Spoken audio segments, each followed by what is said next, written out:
Le 7 mai, vous irez voter Macron, voter Le Pen, mettre un bulletin blanc dans l'urne ou à la pêche avec Henri Guénaud? Non, moi je pense qu'on s'est trop battu pour avoir le droit de vote, donc j'irai voter, évidemment. Je ne voterai pas pour Marine Le Pen, ça c'est une certitude. Je n'appelle pas à voter pour Monsieur Macron non plus, parce que j'ai combattu son programme et que je pense qu'il est totalement inconsistant et qu'il n'a pas la stature pour être président de la République. Et en même temps, il va y avoir 15 jours de débat. Donc je vais voir comment les choses vont se passer. Là j'ai vu, on va sans doute en parler, mais que l'UOIF appelait à continuer à voter pour Monsieur Macron. Excusez-moi, moi je veux pas d'un communautariste à la tête de l'État français. On voit déjà dans quelle situation on se trouve avec le terrorisme de l'islam radical. Donc pour moi ça fait partie des priorités. Et pour l'instant, je peux vous dire qu'il est loin de répondre à des engagements précis. D'ailleurs, j'ajoute que je l'ai regardé à plusieurs reprises, j'ai regardé ses meetings, j'ai regardé celui de Lyon, celui de Marseille et celui de Paris qu'il a tenu à Bercy. Et j'ai même fait des tweets pour dire, mais je vous en prie, allumez votre télé et regardez-le. Parce que c'est un show. Ça, c'est vrai. Hein. Il maîtrise parfaitement la langue française, la grammaire, l'orthographe, et puis c'est tout. Hein, parce qu'après, quand on se dit mais qu'est-ce qu'il a dit, mais rien pour la France, quoi. Alors, moi, je trouve que franchement, chapeau. Vous n'allez pas voter pour Marine Le Pen. Non. C'est-à-dire, vous n'allez pas voter pour une candidate dont vous avez promu presque toutes les idées au long de votre carrière. Sur l'immigration, sur l'islam, vous êtes... Il m'étonnera jamais plus... Moi aussi, vous êtes en total désaccord avec Marine Le Pen sur l'immigration et l'islam, vous dites la même chose. Alors comment vous ne pouvez pas voter pour elle? Ce qui me rend triste, Monsieur Nolot, c'est que, en fait, vous qui êtes censé suivre les personnalités politiques, vous ne me regardez pas souvent, hein, quand même. Hein. Pourtant, vous venez souvent. Vous ne me regardez pas souvent. Non, mais vous ne me regardez pas souvent parce que, d'ailleurs, je siège avec elle au Parlement européen et donc je combats évidemment ses idées. Non, et moi, pas celle que j'ai citée. Vous êtes en désaccord sur l'Europe, mais vous êtes en accord. Oui, mais pour moi, c'est vous êtes en accord total sur l'immigration et pour moi, attention, la ligne rouge, elle est celle-là. Moi, je suis Lorraine. Je suis Lorraine. Je suis dans une région à 3 frontières où chaque jour 70 000 transfrontaliers passent la frontière pour aller travailler à l'extérieur. Et le programme de Marine Le Pen, qui consiste à vouloir casser l'Union européenne, à vouloir retourner aux Français. Vous avez dit que c'était le 70 ans de la guerre. Mais pour moi, jamais. Jamais. Non, ça dépend ce que vous mettez dans vos pourcentages, Monsieur Nolot. Vous avez contribué à répandre ces idées, et c'est aussi votre succès. La présence de Marine Le Pen au deuxième tour. Alors pardon, si je peux répondre. D'ailleurs, il y a quelque chose de très factuel. Regardez, quand est-ce que les Le Pen font leur score maximum aux élections?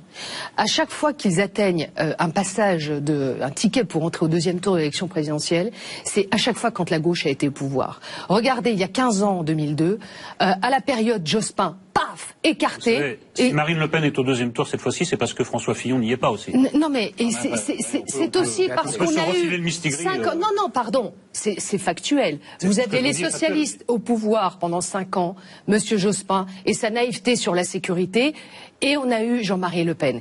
Là, nous sommes maintenant en 2007. On a eu 5 ans désastreux de François Hollande et on se retrouve avec Le Pen. Vous avez contribué à répandre les idées lepénistes. Maintenant, elles sont je sais pas ce que vous appelez les idées lepénistes. Mais l'immigration n'est pas une obsession. C'est une thématique essentielle. Mais je ne vous permets pas de dire ça. Parce que la maîtrise de l'immigration est un sujet qui est éminemment important. Parce que si pour vous l'immigration... Vous en parlez à la manière du Front National. Non, moi je ne pense pas. Je suis favorable à ce que nous maîtrisions l'immigration et que nous votions des quotas au Parlement chaque année, parce que si pour vous, ça vous satisfait de voir à Calais des bidonvilles, c'est pas l'image que je me fais de la France et d'une immigration réussie. N'est pas au deuxième tour, mais vos idées y sont. Vous devriez vous réjouir. Alors, Madame Morano, d'abord, je dirais à Nolot que c'est ni Madame Morano ni Madame Le Pen, ni même moi, puisqu'on m'accuse souvent qui répandent ce genre d'idées, c'est la réalité. Le réel, c'est difficile, je sais Nolot, c'est très difficile. Ça, c'est vrai.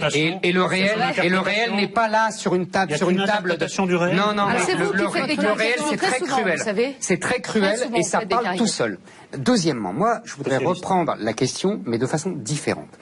Je pense effectivement que, comme d'ailleurs, mais ce que ne veut pas voir Nolot, 90% des électeurs de Fillon, je dis bien de Fillon, vous êtes d'accord sur l'islam et l'immigration avec Madame Le Pen, comme 90% des électeurs de Fillon.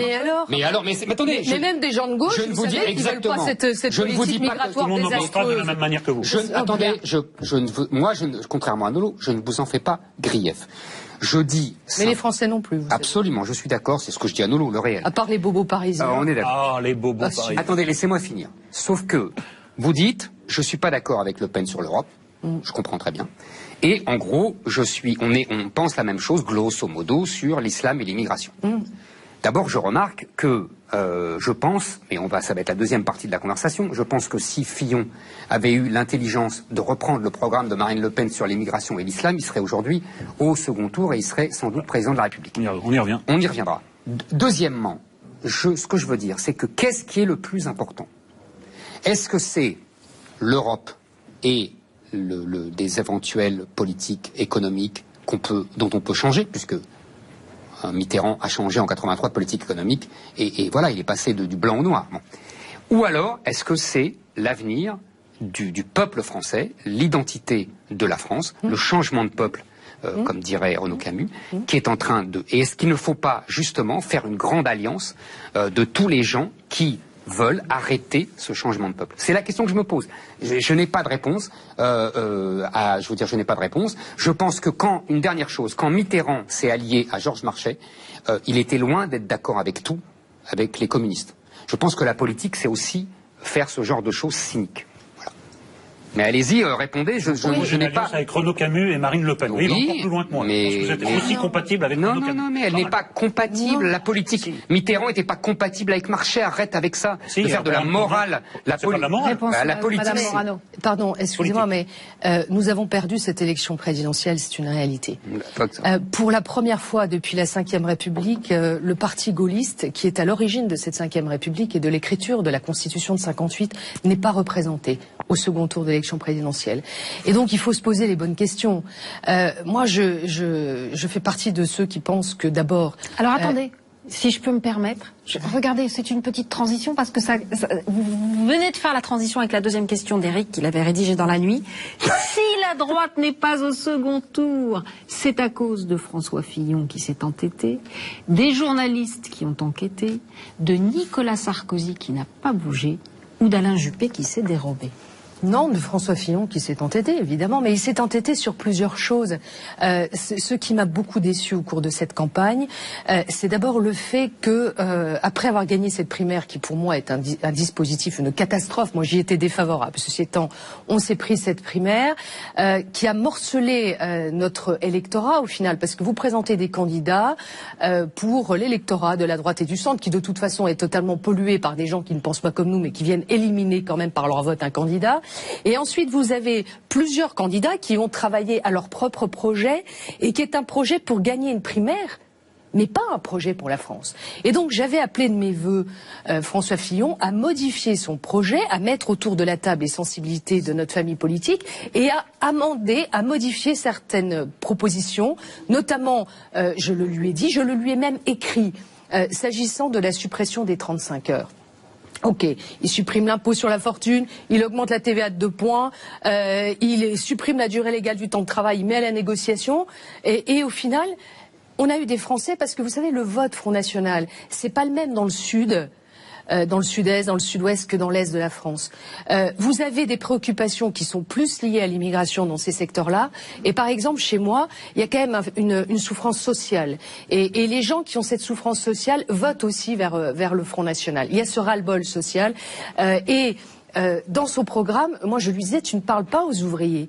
Moi, quand les ouvriers viennent me voir, ils me disent, et je suis issue du monde ouvrier, je suis une gosse d'ouvrier, moi, donc je sais très bien ce que c'est que d'aller travailler à l'usine et de revenir avec un SMIC et d'avoir une petite retraite, je sais ce que c'est ça. Et j'ai dit, mais tu leur proposes de supprimer les 35 heures, tu mets un plafond à 48 heures, et on me dit, mais combien d'heures est-ce que je vais travailler dans la semaine, pour quel salaire? Parce qu'avec la baisse des charges qu'il avait annoncée, il disait que pour un couple avec un salaire moyen, c'était un gain en pouvoir d'achat de 700 euros. Donc vous divisez par 12, ça fait 58 euros. C'est-à-dire rien. Mes séries préférées pour me consacrer à vous, parce qu'il y a des épisodes. Vous soutenez Fillon.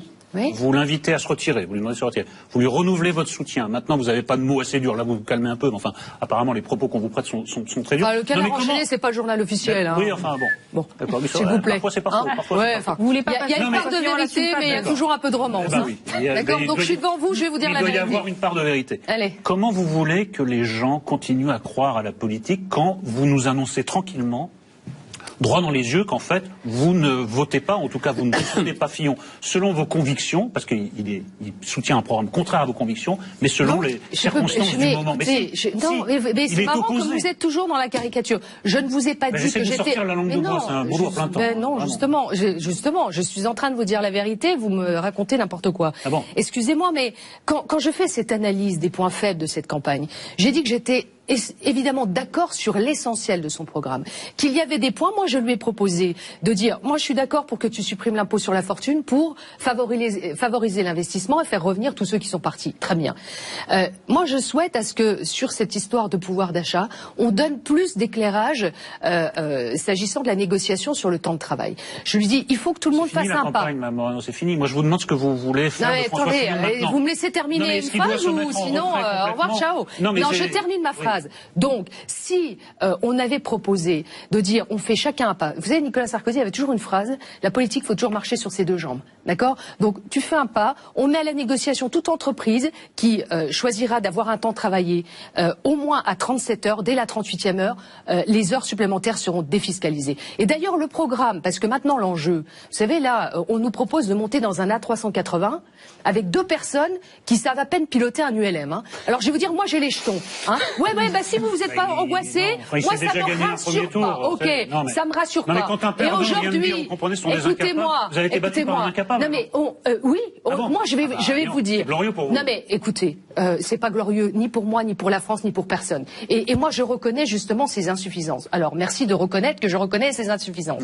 Mais il faut en tirer les conséquences. Et les conséquences, alors évidemment il y a eu les affaires, il a refusé de se retirer tel que je lui avais demandé avec d'autres de le faire. C'est dommage, il est resté notre candidat, c'est comme ça. Et on est allé à la défaite et c'était écrit d'avance. Et ça, je trouve ça déplorable parce que c'était imperdable. Mais maintenant, l'enjeu, c'est quoi? C'est de se dire, voilà, vous regardez les résultats.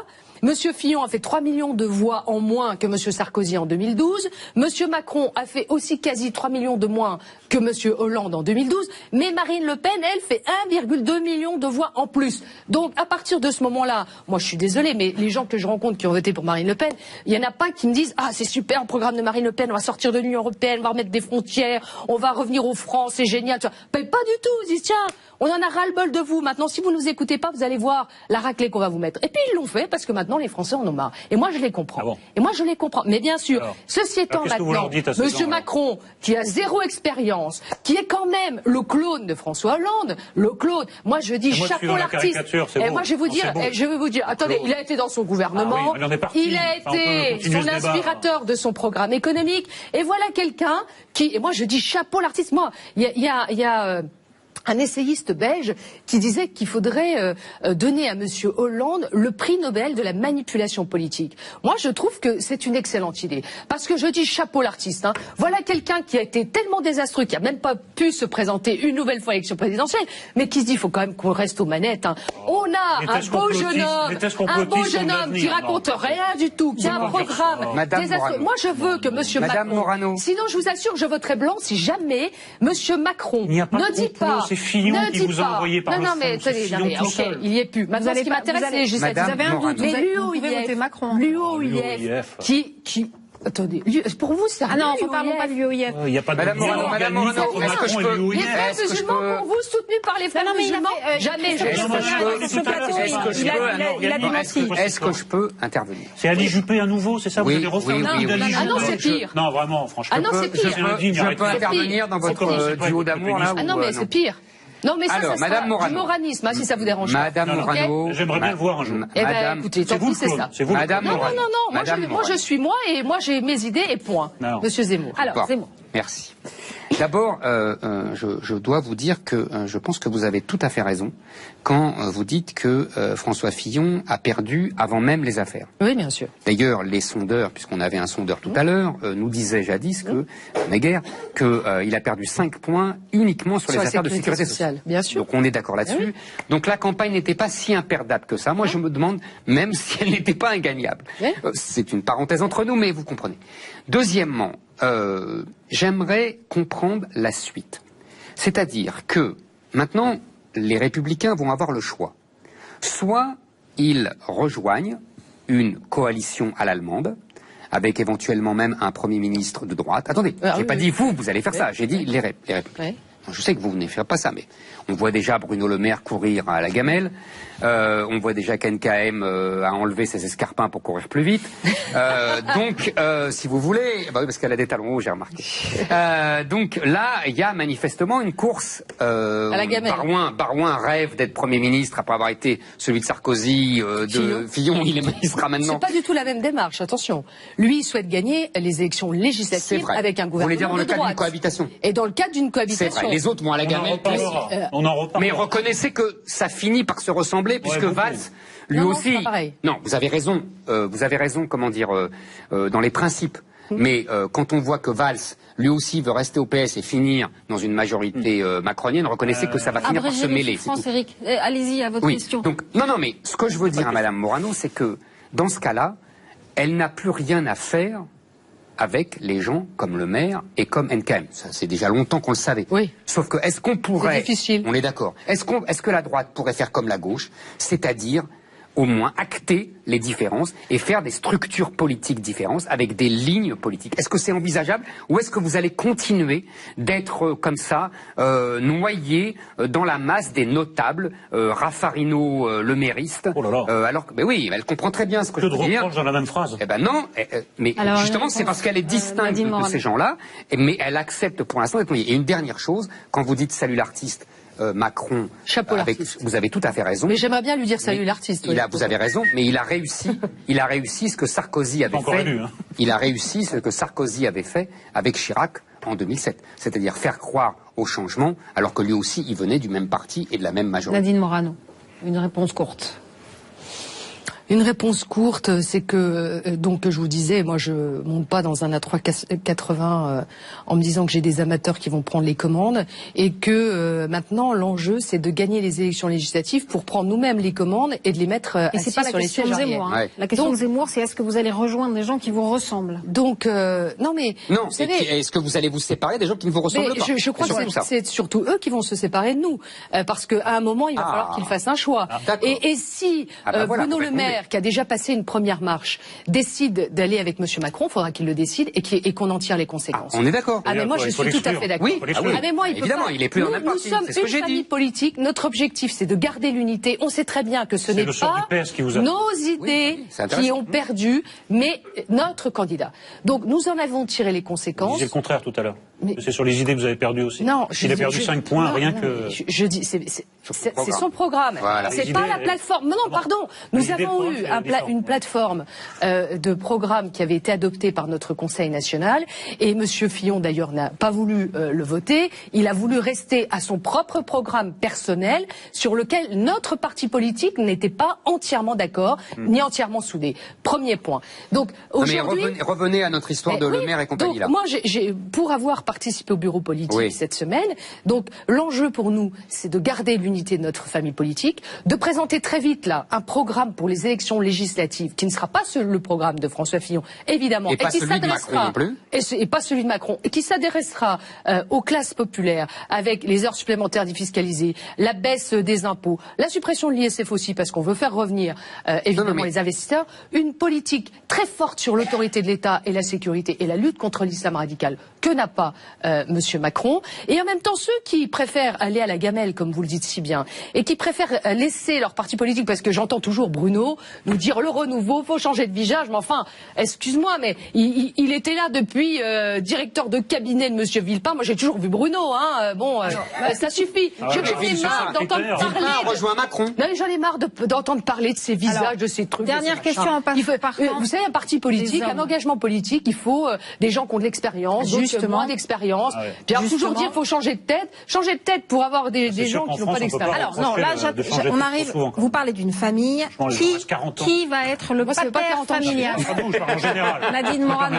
Qui va être le pater familias? Maintenant que François Fillon a jeté l'épaule, le leader naturel de la droite, c'est Nicolas Sarkozy, François Baroin, Laurent Wauquiez, Gérard Larcher, Alain Juppé ou vous? Ou Éric Zemmour.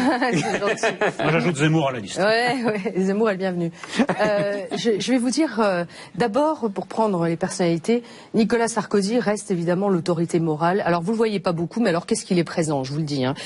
Il nous reçoit, il nous écoute, on dialogue. Et heureusement qu'il est là un peu pour maintenir l'unité de la famille, parce que sinon, tout se casserait vite fait la figure. Hein. Donc, il est cette autorité morale, il a plus d'enjeux électoraux, mais je pense que à la fois sa voix et sa présence pour nous mais on dit quelque chose de François réconfortant. Hollande a créé Emmanuel Macron. On dit aussi que Nicolas Sarkozy a fait trébucher François Fillon pour barrer le passage à Alain Juppé. Oh non, ça c'est des... Vous trouvez qu'il l'a soutenu de manière... évidemment, attendez, le soir de la primaire, il a fait une déclaration, mais vraiment sans ambiguïté. Il l'a reçu, il était même prêt à aller dans les meetings, il a même été prêt à aller dans les meetings, et on ne l'a pas convié dans le meeting. Il était prêt à aller dans les meetings. Je suis pas sûr que ce qui aurait pu déranger l'équipe, c'était qu'à l'applaudimètre, Sarkozy soit plus applaudi. Ça c'est possible, mais vous avez trouvé que sa déclaration à appeler François Fillon était marquée Mais vous savez qu'il a fait 3 déclarations pour le coup. Il a fait une déclaration le soir de la primaire, il a fait un appel sur Facebook, il a fait une vidéo. Oui, vous l'avez vu la vidéo, j'imagine. Mais bien sûr, je l'ai vu. Avec cette voix lugubre, on dirait que... C'est vrai qu'on dirait un peu Droupi. Oui, non. On connaît le tempérament un peu volcanique, s'il avait voulu faire passer de l'enthousiasme, il l'aurait fait. Oui, mais enfin, à un moment, vous savez, l'enthousiasme, quand il faut que le candidat aussi emporte l'enthousiasme. Avant le premier tour d'une présidentielle, c'est le moment où jamais. Écoutez, on a tous fait des efforts. Moi aussi, j'ai fait une vidéo. J'ai essayé de mettre de l'enthousiasme. Mais quand on n'est pas entendu, pas écouté, après, il ne faut pas se poser tant de questions. Après, vous m'avez mis comme nom à l'écran. On va pas passer la liste. On va faire entrer et on en parlera avec elle. Je pense que c'est lui qui sera notre chef de bataille pour les élections législatives. Et moi, je suis très enthousiaste à voir ce débat que nous aurons de toute manière entre Macron et Baroin, parce que là, vous aurez l'expérience, la connaissance et un vrai projet porté pour la France par François Baroin, qui sera vraiment notre chef de guerre. Nadine Morano, il n'y aura pas de débat entre Macron et Baroin. Il sera président de la République et l'autre sera candidat à Matignon. Oui, mais vous vous doutez bien que l'enjeu pour Macron, ce sera d'essayer d'avoir une majorité parlementaire. Donc il va être obligé de s'engager dans le débat des législatives. Bien sûr. Donc ce qui veut dire que de toute manière, il y aura 2 personnalités qui seront médiatiquement présentes. Il y aura François Baroin et moi, j'accompagnerai de toutes mes forces la campagne des législatives pour aider François Baroin à ce que nous gagnions, nous remportions cette majorité avec une plateforme gouvernementale, un projet gouvernemental que nous présenterons aux Français. Ensuite, nous avons Laurent Wauquiez qui est une autre personnalité qui est très très bien pour diriger notre pays. Il en a le tempérament, l'énergie. Gérard Larcher, c'est surtout sur lui qu'on vous attend. Gérard Larcher, alors. Mais Gérard, écoutez, il est le président du Sénat, il a cette rondeur, ce lion qu'il faut mettre dans les débats. Habile, observatrice, fine observatrice. Alors, ne bougez pas, on va appeler maintenant l'éblouissante Alba et on va finir avec elle pour ses carnets de campagne. Jusqu'ici, c'était off.